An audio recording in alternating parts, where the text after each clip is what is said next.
Dans les profondeurs obscures de la mythologie grecque, au-delà des récits épiques d'Héraclès et des tragédies d'Œdipe, se cache un mythe mystérieux, celui de Zagreus, une figure énigmatique et sacrée, intimement liée aux forces primordiales de la nature et au royaume des morts. Bien que son nom ne soit pas aussi célèbre que ceux des autres divinités olympiennes, son histoire possède une richesse symbolique, une profondeur mystique qui a traversé les âges, notamment dans les traditions orphiques.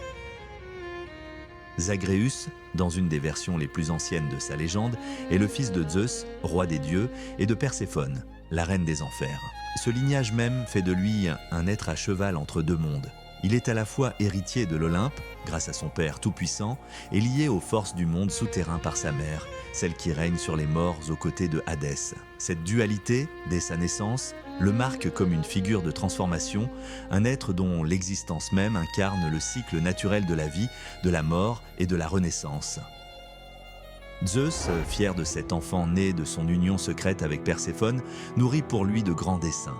Il prévoit de faire de Zagreus son successeur, celui qui un jour prendrait place sur le trône divin, dominant non seulement les dieux, mais aussi les mortels. Mais ce projet ambitieux n'échappe pas à Héra, l'épouse jalouse de Zeus. Connue pour sa colère dévastatrice envers les enfants illégitimes de son mari, elle est furieuse en apprenant que Zagreus pourrait devenir l'héritier du roi des dieux, surpassant même ses propres enfants.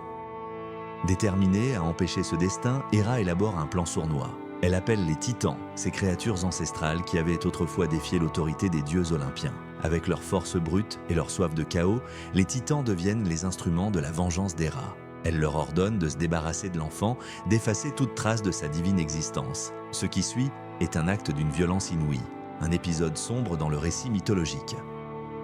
Les titans, obéissant à la déesse, se parent de ruse pour tromper Zagreus.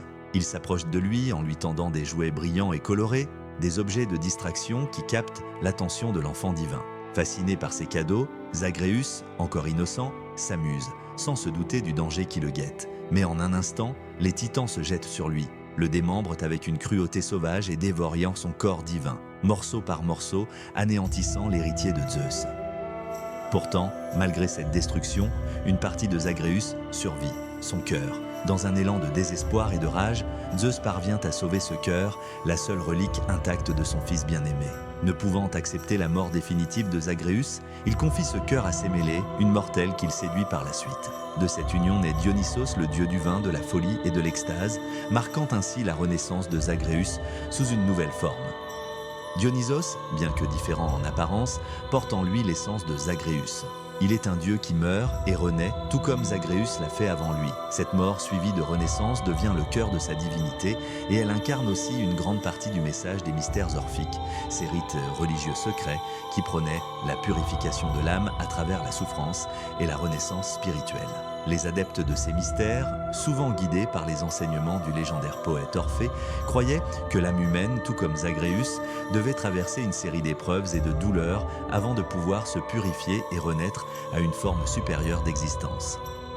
Ainsi, la figure de Zagreus n'est pas seulement celle d'un enfant dévoré par la jalousie des dieux, mais celle d'un symbole plus profond de la transformation, du passage entre la vie et la mort et de la possibilité d'un renouveau. Ce mythe, complexe et riche en symbolisme, trouve sa résonance dans le culte de Dionysos, dont les adeptes célébraient la folie, l'ivresse et l'abandon des limites terrestres, mais aussi la résilience de la vie après la mort. Dans ces rites, Zagreus, ou plutôt Dionysos sous sa nouvelle forme, représentait l'éternité de la nature, le cycle ininterrompu des saisons, la renaissance après chaque mort. Mais Zagreus, en tant que figure mythologique, n'est pas seulement lié à la renaissance spirituelle. Sa naissance de Perséphone, reine des enfers, le relie aussi directement au royaume des morts. Dans la mythologie grecque, Perséphone est une déesse partagée entre deux mondes. Une moitié de l'année, elle vit aux enfers avec Hadès, son époux, et l'autre moitié, elle réside sur terre avec sa mère, la déesse Déméter, assurant ainsi la fertilité des champs. Cette alternance symbolise le cycle des saisons, la vie qui meurt chaque hiver pour renaître au printemps. Zagreus, fils de Perséphone, hérite de cette double nature. Il est à la fois un être de lumière, destiné à régner sur l'Olympe, mais aussi un être des ténèbres, lié à la terre et à ses profondeurs. Cette association avec le monde souterrain renforce son lien avec le concept de la mort, mais pas comme une fin, plutôt comme une étape nécessaire avant la renaissance. C'est ce lien qui, dans les traditions orphiques, faisait de Zagreus un dieu chthonien, c'est-à-dire lié à la terre et aux forces souterraines. Il n'est pas un dieu des morts comme Hadès, mais plutôt une divinité qui incarne la transition, le passage entre la vie et la mort. Dans ce monde des morts, Thanatos, la personnification de la mort, et Hypnos, le dieu du sommeil, occupent une place centrale. Bien qu'ils ne jouent pas un rôle direct dans le mythe de Zagreus, ils incarnent les forces qui régissent le royaume souterrain où Perséphone règne. Thanatos représente l'inéluctabilité de la mort, tandis que Hypnos incarne l'état intermédiaire, le sommeil, souvent vu comme une petite mort avant le réveil. Ces deux figures renforcent le symbolisme de la mort et de la renaissance, thème qui traverse toute l'histoire de Zagreus.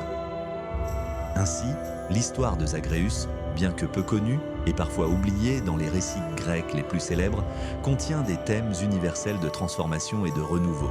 Ce n'est pas un simple conte de déchéance divine, mais plutôt un récit profond qui parle de la nature même de la vie, de la mort et de ce qui vient après. Zagreus, à travers sa mort aux mains des titans et sa renaissance en tant que Dionysos, incarne l'idée que même les forces les plus sombres, même la mort elle-même, ne peuvent effacer complètement l'existence. Tout peut renaître, tout peut être transformé.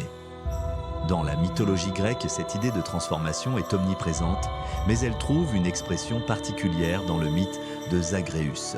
Plus qu'un simple personnage, il devient le symbole du renouveau éternel, de la nature cyclique de la vie, de la capacité à surmonter la mort pour revenir à une forme supérieure. C'est pourquoi son histoire, bien que tragique, est aussi porteuse d'espoir, un espoir que la vie peut toujours triompher, même des forces les plus destructrices. Merci d'avoir suivi cette plongée dans le mythe de Zagreus. Avant de partir, dites-moi en commentaire si vous deviez choisir un moment clé de l'histoire de Zagreus, lequel vous semble le plus marquant, sa naissance, sa tragédie ou sa résurrection comme Dionysos. J'ai hâte de lire vos avis. Et si cette exploration mythologique vous a plu, pensez à liker, vous abonner et à activer la cloche pour ne rien manquer des prochaines vidéos. À très vite pour de nouvelles légendes.